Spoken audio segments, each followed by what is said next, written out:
You might think all the best plants are found in the countryside, but check out these urban wildflowers.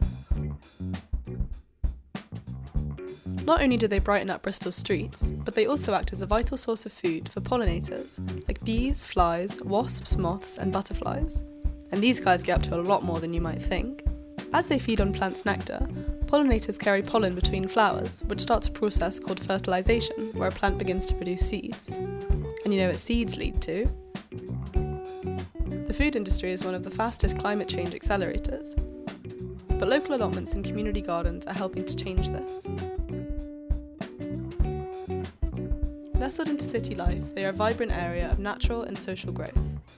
But we can't always grow everything ourselves, and for most people, the home of the vegetable is the supermarket shelf. The choices we make in this aisle are very important.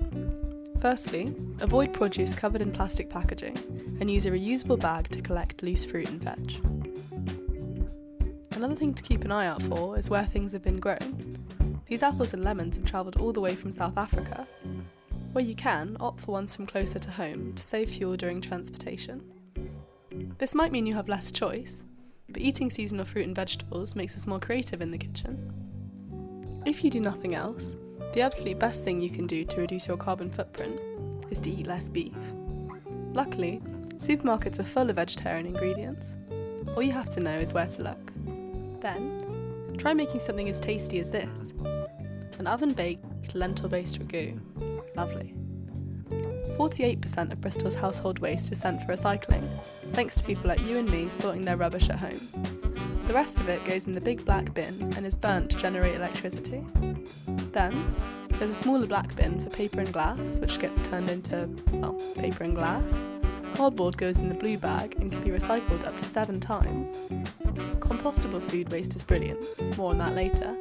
And finally, metal cans and rigid plastics like yogurt pots and fruit trays go in the green box to be separated at a recycling centre.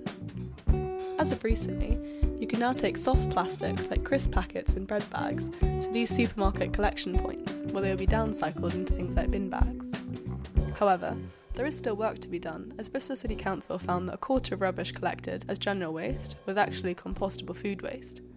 This is especially significant considering that compostables are perhaps the most valuable form of waste. They can be directly broken down by microorganisms to produce biomethane, an alternative to petrol that's already powering buses in and around our city. Have you ever walked past a bus and felt its hot exhaust fumes? You'd be right to think they release a lot more carbon than a car does.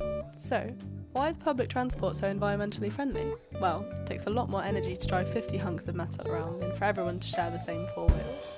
In fact, Bristol's gone one step further, introducing electric buses that produce absolutely 0 carbon emissions. You can't get better than that. Or can you? The humble bicycle is undoubtedly the most sustainable way to get around town. Electricity still comes from somewhere, and about a third of the time it's a fossil-fuelled power plant. However, introducing well-thought-out cycle lanes and plenty of bike locks have made it easy for people to swap to cycling. Many businesses now offer to pay for some of the cost of their employees' bikes through the National Cycle to Work scheme. So, you want to do your bit to fight climate change? Get started. The solution is already here.